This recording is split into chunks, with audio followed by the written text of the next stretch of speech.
우리 교회는 하나님 중심, 성경 중심, 우리 교회 중심의 중요한 생활 원리를 가지고 있습니다.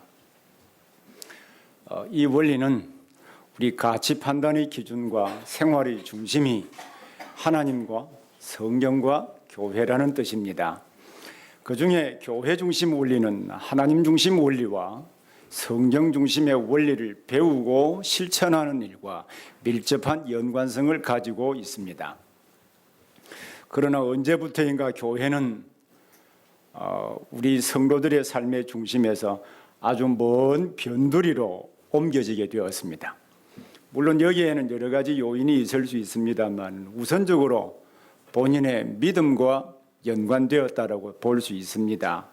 무엇보다도 하나님께서 왜 교회를 세우셨고 교회가 무엇을 하는 곳인지에 대한 이해가 없는 것이 가장 중요한 요인이라고 생각합니다. 우리 모두 다 함께 고백하고 있는 웨스트민스터 신앙고백서 제25장이 교회에 관한 고백입니다. 교회 2항에 보면 유형교회, 우리 눈에 보이는 교회와 보이지 않는 교회로 구분하지요. 그래서 눈에 보이는 지금 우리 유형교회는 전 세계에서 참된 믿음을 고백하는 자들과 그들의 자녀들로 이루어지며 주 예수 그리스도의 나라이며 하나님의 집이며 하나님의 가족이다라고 정의하고 있습니다. 이 고백대로라면 우리 모두 다 하나님의 가족인 거죠. 이 교회는 우리의 믿음 생활에 활력을 주고 구속받은 하나님의 백성으로 합당한 삶을 살게 만드는 능력을 가지게 만듭니다. 이 점을 구약의 시편 가운데 성전에 올라가는 노래 가운데 한 편인 시편 133편의 말씀을 통해서 부분적이지만 살펴보기를 원합니다. 우리 시편 150편 가운데 120편부터 134편까지는 모두 15편인데 특별한 제목이 붙어 있습니다. 원래 시편 히브리 성경에 보면 이것이 1절입니다. 성전에 올라가는 노래라는 제목이 붙어 있죠. 여기 성전에 올라간다라고 하는 말의 원문은 제사한다, 올라간다라는 뜻입니다. 우리 번역처럼 성전에 올라가는 노래라고 붙여지게 된 것은 이 원문에 따른 번역이라기보다는 예루살렘 성전에 올라가 예배를 드리기 때문에 유대 랍비들이 붙인 전통에 따른 것입니다. 때로 예루살렘 성전을 순례한다고 하여서 순례자의 노래라는 제목으로 영어 성경 제목에 붙어 있기도 합니다. 이렇게 부른 이유는 성전은 예루살렘에만 있었고 여기에 올라가 하나님을 예배하는 일과 연관된 노래였기 때문입니다. 이 시편을 전체적으로 보면 성전에 올라가는 노래는 성전에 올라가는 자들이 받게 될 복과 그 성전에 올라가는 사람들은 어떻게 하나님과 교제하며 어떤 사회적 책임을 가지고 있는가라고 하는 것을 이 15편의 시를 통해서 자세하게 설명해 주고 있습니다. 구약시대의 성전이 의미하는 바는 예수 그리스도 안에 이루신 이 구원 역사 속에 구속사에서 그리스도 안에 있는 교회와 연결되어 있다는 점을 이해한다면 오늘 우리가 함께 연구할 시편 133편은 교회가 성도에게 어떤 의미가 있는가라고 하는 매우 중요한 정보를 줄 수 있다고 생각합니다. 이 시편의 주제는 형제가 연합하여 동거하는 일은 기쁘고 복된 일이며 바로 이 일을 통하여 언약 백성으로서 합당한 삶을 살게 하여서 하나님의 나라를 건설하게 하신다는 것입니다. 이 주제를 중심으로 첫 번째로는 형제가 연합하여 동거한다라고 하는 이 말의 의미가 무엇인가 하는 것을 살펴보겠습니다. 두 번째로는 형제가 연합하여 동거하는 일이 왜 복이 되는지를 살펴보려고 합니다. 세 번째로는 형제가 연합하여 동거하는 일에 하나님께서 복을 명하신 실제적인 목적이 무엇인가 하는 점을 보겠습니다. 우리 첫 번째로는 시편 133편 1절에 감탄문으로 보라 형제가 연합하여 동거함이 어찌 그리 선하고 아름다운고라는 이 말씀의 의미가 무엇인지 살펴보겠습니다. 이 시를 시작하면서 보라라고 하는 말로 시작하는데 아마 성경을 읽을 때 보라라고 하는 말을 많이 보셨지요. 이 보라라고 하는 말이 나오면 그 다음 말은 매우 중요합니다라는 뜻입니다. 그럼 이 시편에서 보라 다음에 무엇이 중요하다는 뜻일까요? 형제가 연합하여 동거함이 선하고 아름답다라고 하는 이것이 참 중요하다는 뜻입니다. 우리 문화의 동거라고 하는 말이 매우 부정적으로 들려지게 되는 것은 이 결혼하기 전에 부정한 행동을 하는 사람들에게 사용되기 때문에 성경에 들어간 이 의미조차 좀 느낌이 이상하게 들려지기도 하지요.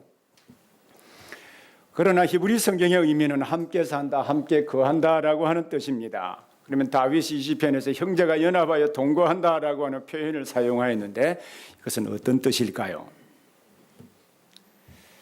이 말이 구약시대는 성전에서 제사하고 봉사하며 교제하는 생활 전반을 가리키는 데 사용되었습니다. 특히 여기에 다윗은 구약의 성도들을 한 가족으로 보고 형제들이라고 불렀습니다. 우리 자매님들은 왜 자매님 안 넣어서 조금 불편하긴 하시죠? 그리고 요즘 새로 나온 영어 번역 성경에는 형제 자매들이라고 그렇게 번역하기도 했습니다. 이 형제들은 신약시대 표현으로 바꾸면 그리스도 안에서 구속받은 모든 성도들을 가리킵니다. 이들과 동거한다, 이들과 함께 산다라고 하는 것은 곧 교회 생활을 의미하는 것입니다. 구약시대의 성전은 신약시대에 오실 그리스도와 그 그리스도께서 세우실 교회의 모형을 보여주기도 합니다. 구속사의 진정 과정에 따라 성전은 모세 시대부터 다윗 시대까지는 성막이었습니다. 솔로몬이 성전을 짓고 난 이후부터는 성전이라고 하였고 신약 시대는 예수 그리스도 안에서 교회가 되었습니다. 구약 시대의 성막과 성전에는 제일 중요한 것이 있었는데 그것은 곧 법궤, 언약궤였습니다. 이 법궤 또는 언약궤는 여호와께서 자기 백성과 함께 계시며 교제하신다고 하는 것을 상징적으로 보여주는 하나님의 임재의 표현이기도 했습니다. 여러분 출애굽기 25장 21절 22절 말씀을 한번 찾아보시기를 바랍니다. 출애굽기 25장 21절 22절 말씀, 그리고 그 뒤에 있는 출애굽기 29장 42절 말씀도 함께 찾아보면 좋겠습니다.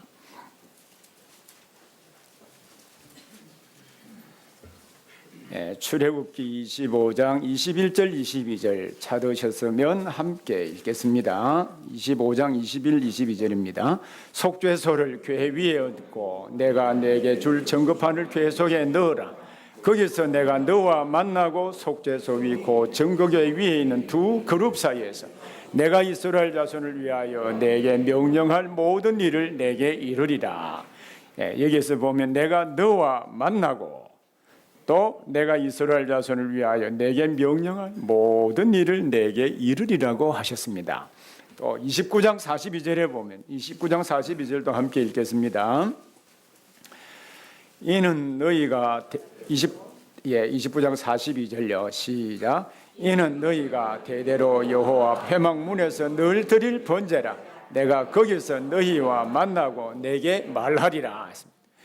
이 법궤를 둔 곳이 거룩하다고 하여서 거룩한 장소, 성소라고 불렀습니다. 법궤가 있는 곳이며 하나님과 맺은 언약서가 있다고 하여서 증거막이라고 부르기도 하였습니다. 그런데 이 성막은 또 다른 하나의 이름이 있습니다. 그것은 회막이라고 하는 명칭입니다. 이 회막은 히브리어 말 문자 그대로 옮기면 만남의 장소, 만남의 장막이라는 뜻입니다. 누구와 만나기에 만남의 장막이라고 불렀을까요? 여기에는 이중적인 의미가 있습니다. 하나는 하나님과 만나 교제하는 장소라고 하는 뜻이고 또 하나는 하나님의 백성들이 만나 교제하는 장소라고 하는 뜻입니다. 구약시대는 제사 제물과 제사장의 중보사역을 통하여서 하나님께 나아가 하나님과 만나 교제하는 은혜를 누렸습니다. 그러나 신약시대는 예수님이 속죄 제물이 되시고 친히 대제사장이 되심으로 자기 피를 가지고 성소에 들어가셨습니다. 그로 말미암아 그리스도 안에서 그를 믿는 자는 누구나 언제 어디서든지 시 공간의 제약을 받지 않고 자유롭게 하늘 성소에 들어가 하나님과 만나 교제하는 복을 누릴 수가 있습니다. 이것이 우리 모든 성도들이 받은 은혜입니다. 여러분 히브리서 10장 19절 20절 말씀도 함께 보기를 바랍니다. 신약 성경 히브리서 19절 20절입니다. 10장 19절 20절 말씀 우리 함께 읽겠습니다. 그러므로 형제들아 우리가 예수의 피를 힘입어 성소에 들어갈 담력을 얻었나니 그 길은 우리를 위하여 휘장 가운데로 열어놓으신 새로운 살 길이요 휘장은 곧 그의 육체니라. 이건 성소에 들어갈 담력을 얻었다라고 했는데 담력이라는 말은 헬라어 말로 팔레이시아라는 말인데요. 물론 볼드니스, 담대함으로도 번역이 가능합니다. 왜냐하면 구약시대에 하나님의 성소에 마음대로 들어가면 하나님이 죽이셨거든요.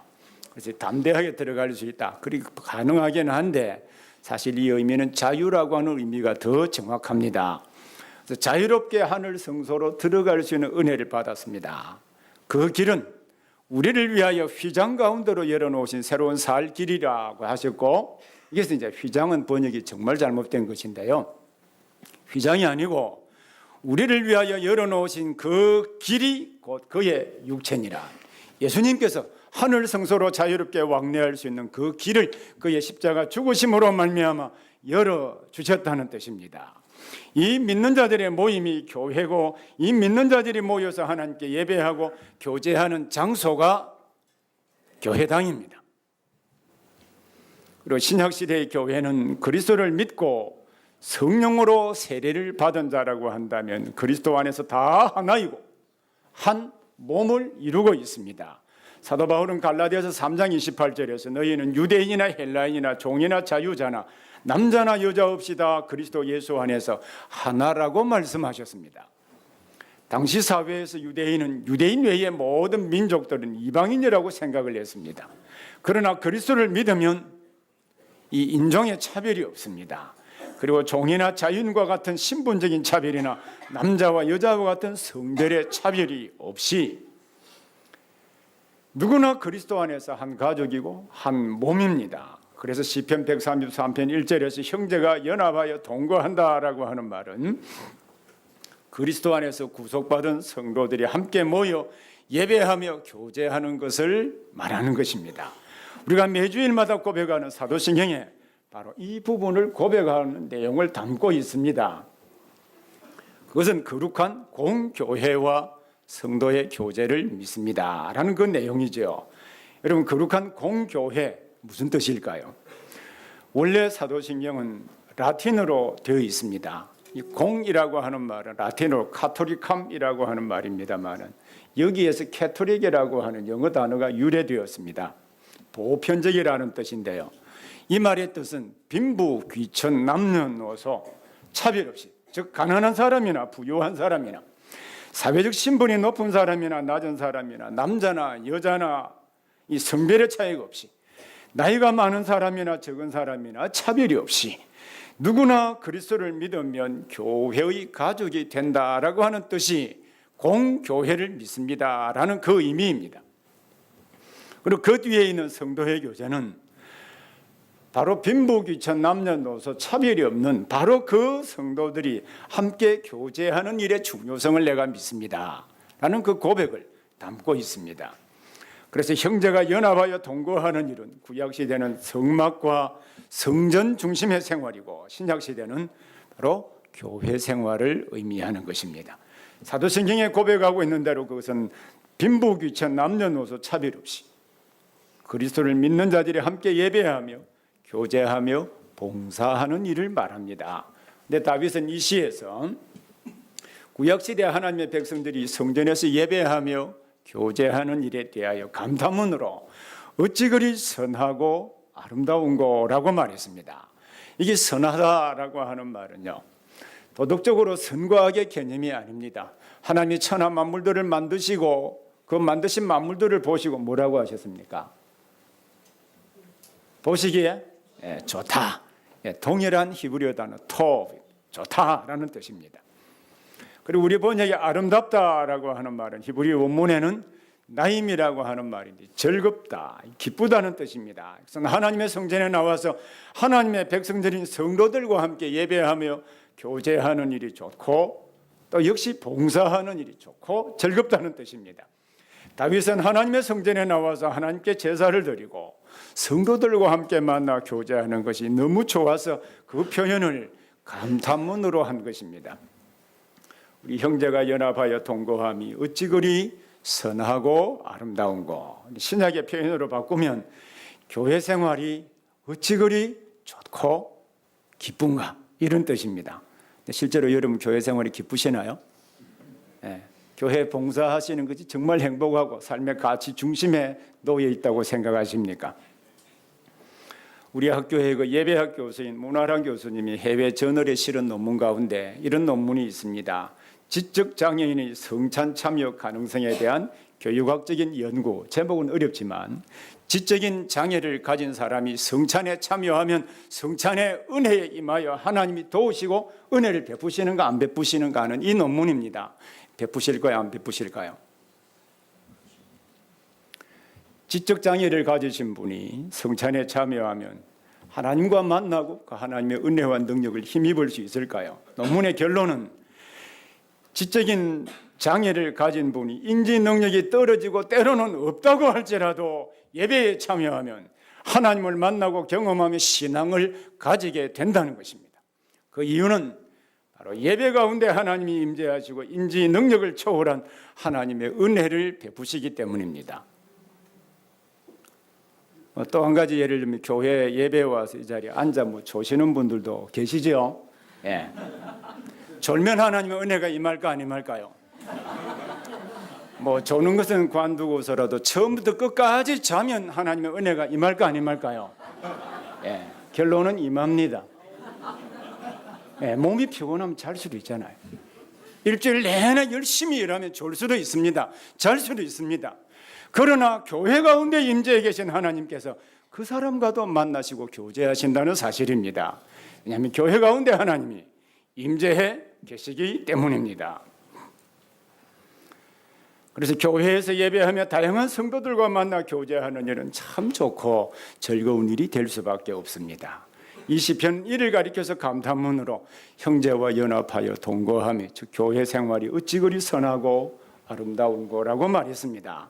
두 번째로는요, 형제가 연합하여 동거하는 일고 교회에 주신 즉 교회에 하나님이 명령하신 복이 무엇인지를 살펴보겠습니다.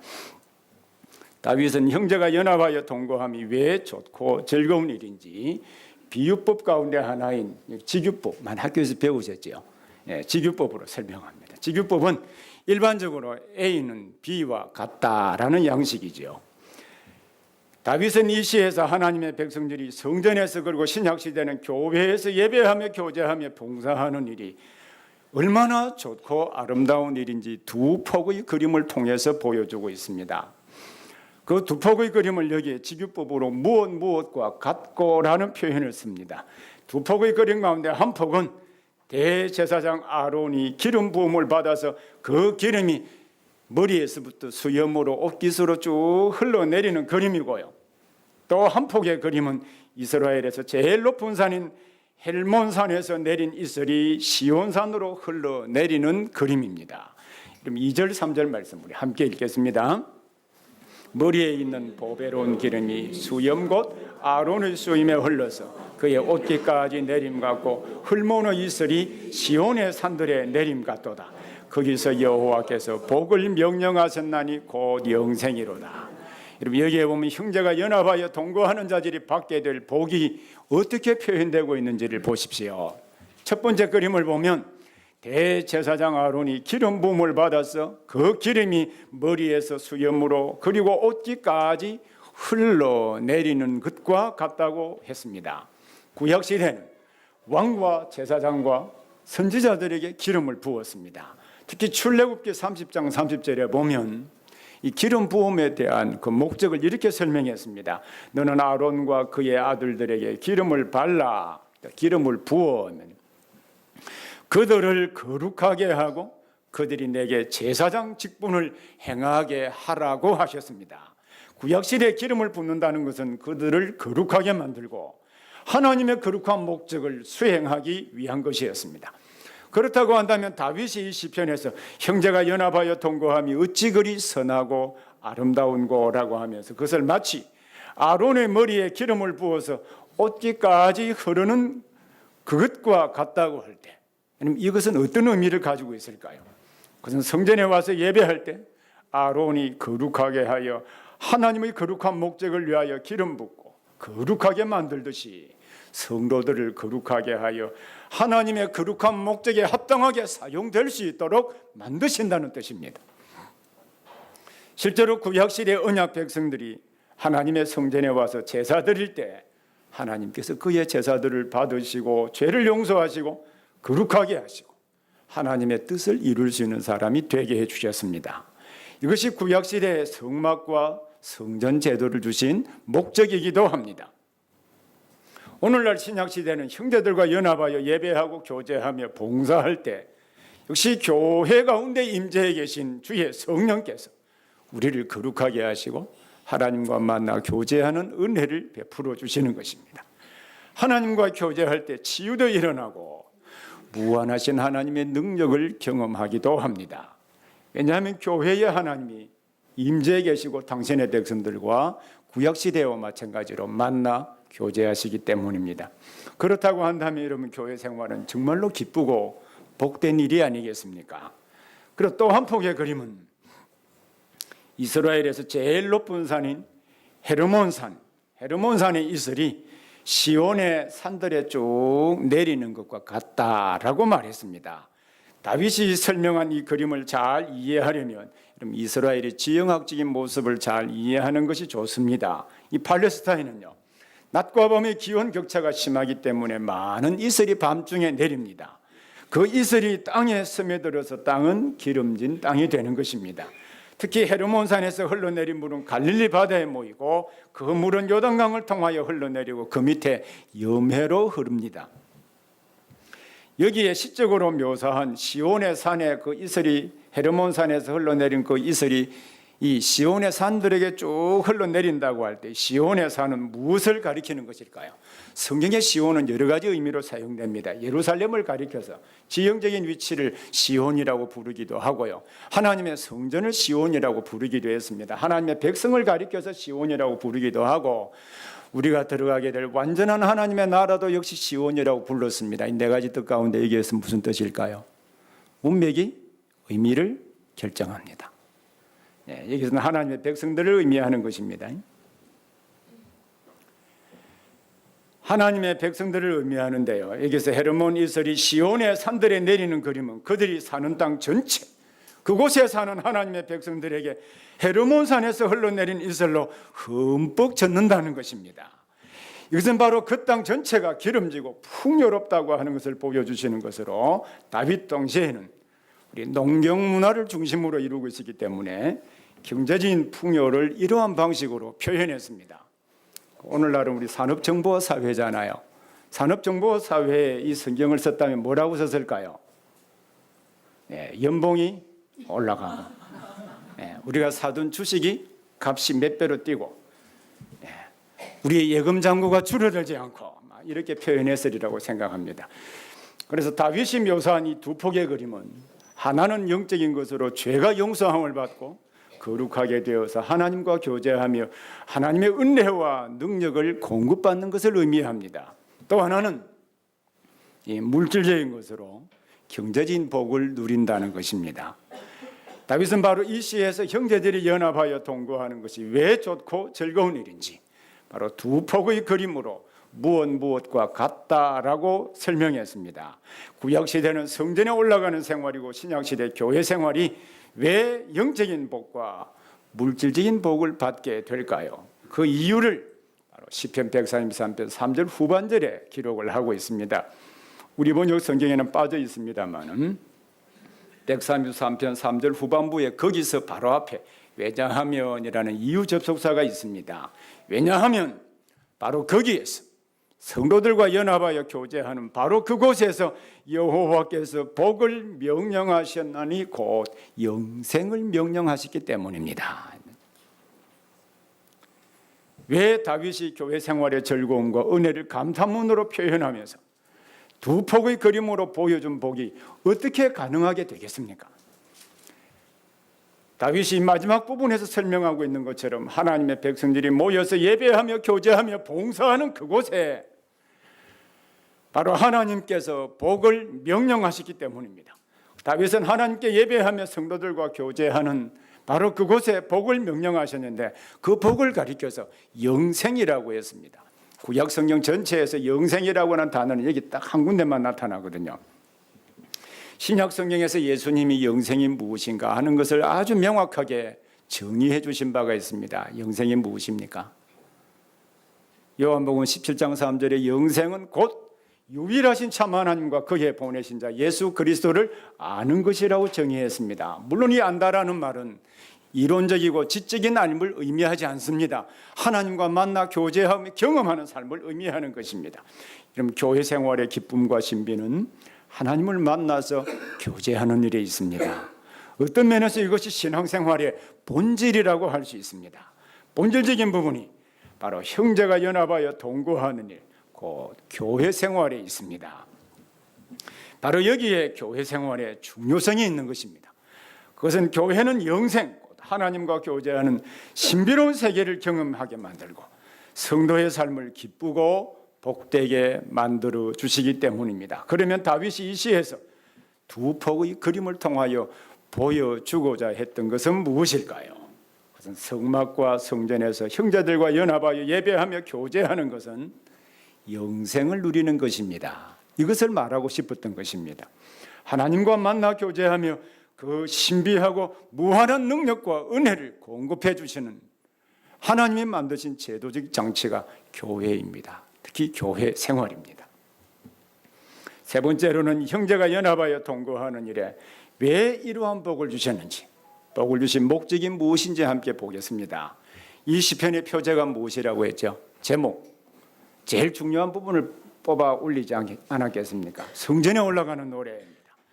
성전에 올라가는 노래인 시편 120편에서 134편까지의 내용은 성전에 올라가는 자들이 받게 될 복과 성전에 올라가는 자는 이 세상에서 어떻게 살아야 하며 어떻게 책임적인 존재로 살아갈 수 있는가, 이것을 다루고 있습니다.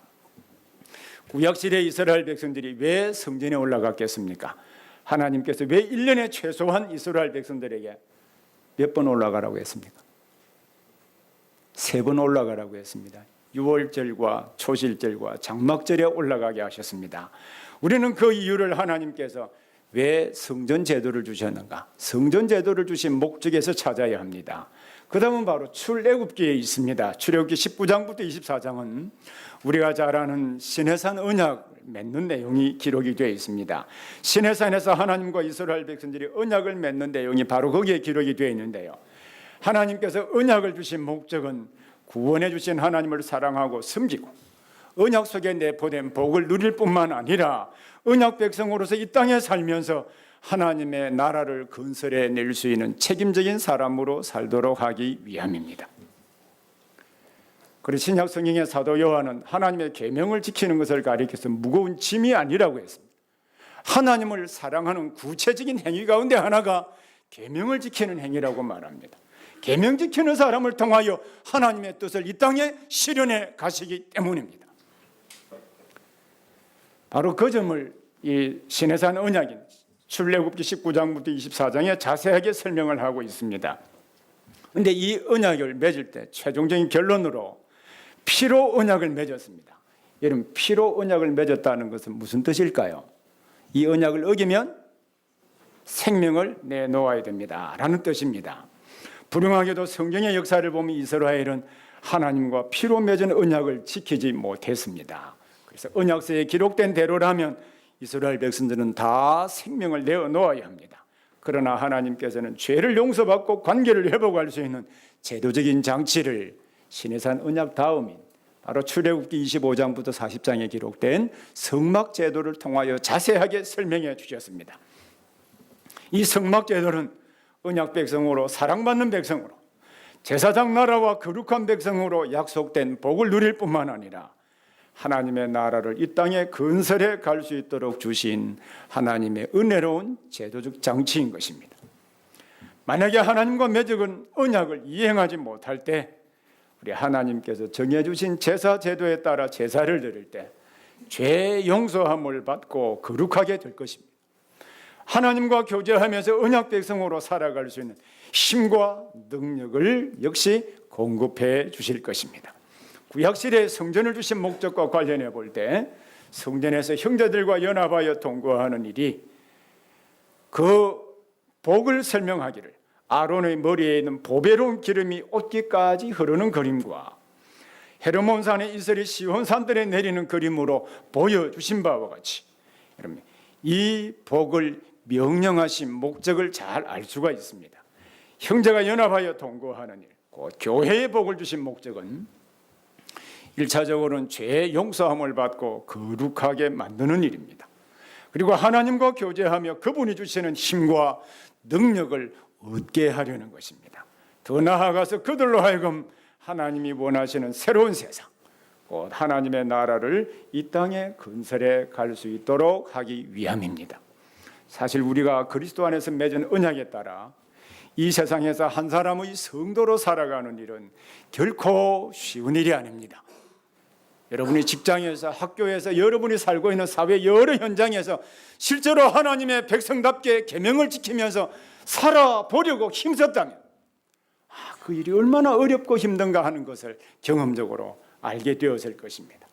온갖 불법과 잘못된 관행이 자리 잡고 있는 이 세상에서 한 사람의 성도로 거룩하고 정직하게 살아가는 일이 얼마나 피곤하고 힘든 일인지 살아보면 알 수 있습니다. 우리나라 교육제도 하에서 우리의 자녀들을 하나님의 백성답게 키우는 일도 어렵습니다.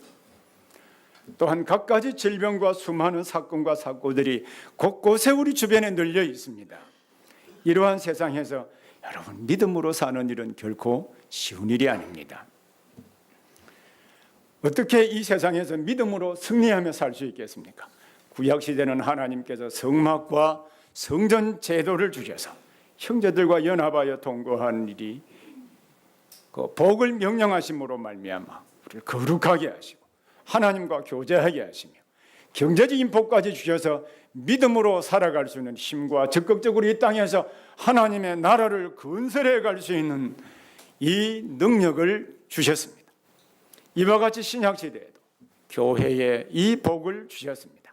그래서 우리가 성경에서 명한 대로 올바른 방식으로 하나님의 교회를 섬긴다면 심지어 교회 와서 처음부터 끝까지 전다할지라도 교회 가운데 하나님의 은혜가 임하지 않을까요? 교회 가운데 임재해 계신 주님께서 우리와 만나 교제하시며 우리의 논리와 이성적으로는 설명할 수 없는 신비한 은혜와 능력을 공급해 주시는 것입니다. 오늘 우리가 이 시편에서 살펴본 바와 같이 여러분은 아론의 머리에 있는 보배로운 기름이 흐르듯이 하나님의 뜻을 수행해 갈 수 있도록 거룩하게 되어서 하나님과 교제하는 삶을 살기를 원하십니까? 헤르몬산의 이슬이 이스라엘 온 땅을 흠뻑 적시는 것과 같은 경제적인 풍요로움을 여러분 경험해 보시기를 원하십니까? 이 은혜는 분명 교회에 주신 하나님의 복임에는 틀림이 없습니다. 그러나 이러한 복을 교회에 주신 목적은 구속받은 그리스도인으로서 합당한 삶을 살아서 주님이 원하시는 새로운 세상을 만드는 사람으로 살아가도록 하기 위함입니다. 사실 저는 교회가 무엇이며 교회가 어떤 일을 하는 곳인지도 모르고 신학대학원에 들어가서 목사가 되었습니다. 하지만 교회를 개척하여 섬기면서 지난 약 30년 동안 고신대학교와 신학대학원에서 목사 후보생들을 가르치면서 교회를 섬기는 일이 얼마나 위대한 일에 참여하는 일이고 영광스러운 일에 참여하는지를 알게 되었습니다. 이 영광스럽고 위대한 일을 참여하기에는 인간적으로 매우 부족하다는 사실도 알고 있습니다. 그럼에도 불구하고 하나님은 능히 이 일을 감당할 수 있도록 그리스도 안에서 구속해 주시고 새 사람 되게 해주실 뿐만 아니라 이 새 사람답게 살아갈 수 있고 주의 종답게 살아갈 수 있도록 능력을 주시는 것을 경험한 바가 있습니다. 더 중요한 경험은요, 이뿐만 아니라 교회 생활을 통해서 하나님의 은혜와 능력을 지속적으로 공급해 주심으로 여러 믿음의 가족들과 함께 교제함으로 이 은혜를 공급해 주심으로 말미암아 능히 이 일을 감당하게 하신다는 사실도 알게 되었습니다. 그래서 저는 교회를 섬기면서 이루고자 하는 꿈을 가지게 되었습니다. 이 꿈은 단지 저의 꿈만이 아니라 우리 모든 믿음의 가족들이 함께 꾸어야 될 꿈이라고 생각을 합니다. 이 꿈 가운데 가장 큰 꿈은 사람들에게 복음을 전하여 구원을 얻게 하는 것입니다. 더 나아가 그 사람을 말씀으로 잘 양육하고 가르쳐서 하나님의 사람이 되게 하고 바로 그들을 통하여서 사람을 바꾸고 세상을 바꾸는 꿈입니다. 우리가 바꾸고자 하는 세상은 빈부의 차별이 없고 신분과 성별의 차별이 없고 갑과 을의 차별이 없이 그리스도 안에서 각각 받은 은사에 따라 서로를 섬기며 모두가 자유롭고 행복하게 사는 의와 평화와 기쁨이 특징인 세상입니다. 이 일은 그리스도 안에서 구속받은 자답게 살아갈 때 얼마든지 가능한 일이고 이 일이 가능할 수 있도록 하나님께서 교회에 복을 명령하여서 하나님과 교제하는 영생의 복을 주시고 거룩하게 하시고 때로는 치료해 주시기도 하고 회복해 주시기도 하고 경제적인 복까지 풍성해 부어 주시기 때문입니다. 이러한 이유에서 우리 교회는 하나님 중심, 성경 중심, 교회 중심의 생활 원리를 가질 수밖에 없는 것입니다. 특히 교회 중심의 생활 원리는 하나님 중심, 성경 중심의 생활 원리를 실천 가능하게 만드는 제도적 장치입니다. 우리 모두 다 바른 교회 생활을 통해서 우리 시편 133편의 두 폭의 그림을 통하여 보여주신 은혜, 거룩하게 되어서 하나님을 만나 교제하는 은혜와 경제적인 부유함의 은혜를 경험적으로 배우는 성도들이 되기를 바랍니다. 이 일이 가능할 수 있도록 하나님께서 교회 생활에 명령하신 복, 곧 하나님을 만나 교제하는 영원한 생명을 저와 여러분에게 주셨기 때문입니다. 그래서 하나님이 성도들과 함께 동역하며 건설하기를 원하시는 새로운 세상, 하나님의 나라를 건설해가는 성도들이 되기를 바랍니다. 기도하겠습니다. 은혜로우시고 자비로우신 우리 하나님 아버지, 우리를 불러 하나님